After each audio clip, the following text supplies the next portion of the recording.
After decades of getting blown up, flattened, and generally destroyed by Acme products, Wile E. Coyote is finally doing something about it. He's suing. Coyote versus Acme takes that wonderfully ridiculous idea and turns it into a live-action courtroom comedy with a surprising amount of heart.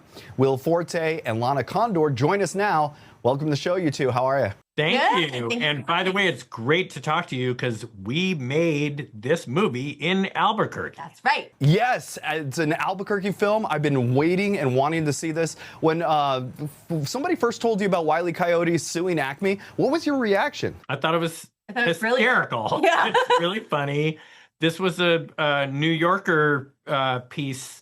I believe his name is Ian Fraser, wrote this back in the 90s, I think. And so it's been kicking around for a while, and then finally people wrote it up. So it's comes from this incredibly funny writer, and then adapted by this amazing Oscar-nominated writer, Sammy Birch. And by the time we got it, it was just this wonderful script that was like, oh my God, but do we get to be in this movie? It was a no-brainer. Just so fun. And you spend so much of the time playing opposite Wile E. Coyote, and he doesn't talk. So it turned into a pretty long monologue, my friend. How do you make an animated coyote feel like a real scene partner? Well, we were really set up for success. Our production, our director, Dave Green, he brought in Dave Barclay, who is an iconic puppet master, and so he built a live action to scale Coyote, and then he would go in as Coyote and he would puppet Coyote through the scenes when we were rehearsing, so we could get a general sense of where he was in the room, kind of how he was feeling, and then they would pull the puppet away and they would put in tennis balls, and that's kind of how we filmed. That's kind of how we filmed our interactions with Wiley, and to be honest, like having that resource of Dave Barclay and having him there and being so great at his job and being so great at being Wiley, that changed a lot for me. Like, it was very valuable for me. Yeah, he really brought the scene to life and made it much easier than you would think. Yeah. And this movie has its own kind of specific kind of comedy, especially because it takes place in the Looney Tunes world. What was your key to finding your position in that place? Well, look, I mean, for me, it was easy because I was a big Looney Tunes fan growing up, and I would watch it on Saturdays and every day after school. So like that mindset, in a lot of ways, that helped shape my comedic sensibilities. And Sammy, the screenwriter, and Dave, the director, stay very true to the Looney Tunes tone. You know, so I think that Looney Tunes fans are going to be very happy with how these characters are portrayed, and it's just like it's really fun. So, but the script is written in such a way that like it is pretty laid out. She does a very good job of creating this template for your character, and it made it pretty easy to act. And if you got off track just a little bit, Dave Green, our director, would just nudge you along into the right place. And what surprised me was how much you actually care about Wile E. Coyote and his plight by the end. Why do you think we root for this guy after all these years?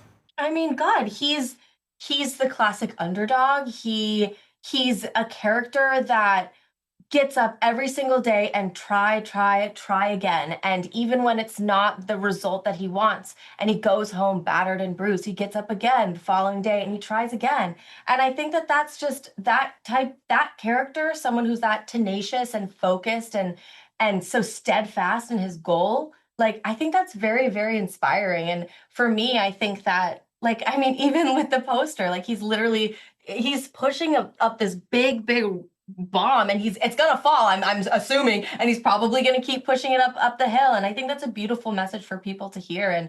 And for me, honestly, I'm pretty proud to be a part of a movie that champions their main character, Wile E. Coyote, as someone who will get up and try again, even in the face of adversity.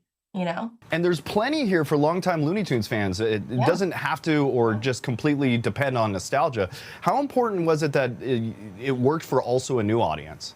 I think it was really important that it worked for a new audience, for sure. I mean, I can speak, like, for me, like, my parents introduced me to Looney Tunes, but it wasn't a major fixture, like, in my own personal life as growing up as a child. So my real true love for Looney Tunes started doing this movie and is now. And I really, really think that something that I love the most about this movie is if you've never even seen a Looney Tunes cartoon in your life, you can watch this film and you will fall in love with the world. So I definitely think that it's very important to try and create a film that's obviously for the diehard fans that have loved this and has been a huge part of their lives. But I also think it's very important to create a film that anyone can go to. Yeah, I mean, there is a little extra level of nostalgic sweetness if you of course. Do know the Looney Tunes, but the story is just so solid. Yeah. Yeah, I didn't know anything about Lord of the Rings before I watched that, and I loved it. There you go. Like Harry Potter. Absolutely. And we got to give a little love to the New Mexico filmmakers out here.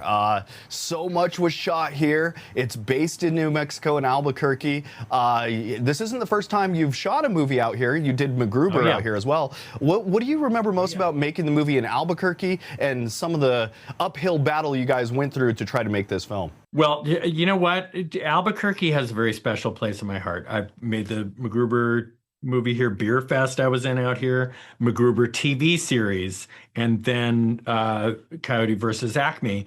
And I got married in Albuquerque. We got married during the shooting of MacGruber, so it holds a very special place in my heart, and I just have such fond feelings. Love everything about it. So beautiful.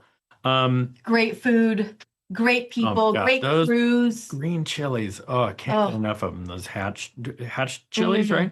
Anyway, the roller coaster ride that happened to this, a very emotional roller coaster ride. We had completed the movie. They did the post-production process. It's testing really well. And then Warner Brothers comes in and just says, nope, we're going to just throw this movie in the garbage can. Nobody's going to ever see it. And we're going to take a tax write-off. And we hadn't seen the movie yet. So when we saw it for the first time a week after that decision, it was mind-boggling. I had gone in thinking, oh, this has got to suck, right? Because why else would they be doing this? And then I see this very special, incredible, funny, and emotionally resonant movie. I was so frustrated that I didn't get to share this beautiful movie with my kids. And it just was this horrible feeling. And then we were forced to kind of move on from it because there was nothing we could do. But as we were moving on and trying to get other work, a bunch of people made a bunch of noise about it. They wouldn't stop making their voices be heard. And eventually Warner Brothers had to take note. And they eventually, I think, just got sick of all these people saying stuff. So they sold it to Catch Up Entertainment. And it's just great because this, and now it's coming out in movies because of these people. And it's so great because the on-screen story is about an underdog taking out a big corporation. And the off-screen story is the same thing. It's all these underdogs who banded together to make their voices heard. And because of them, they took on this corporation and beat them. Will, Lana, I really want to thank you two for joining me. Coyote versus Acme hits theater August 28th. It's a blast. I definitely say you should check it out. Thank you two for joining me today. Thank you very much.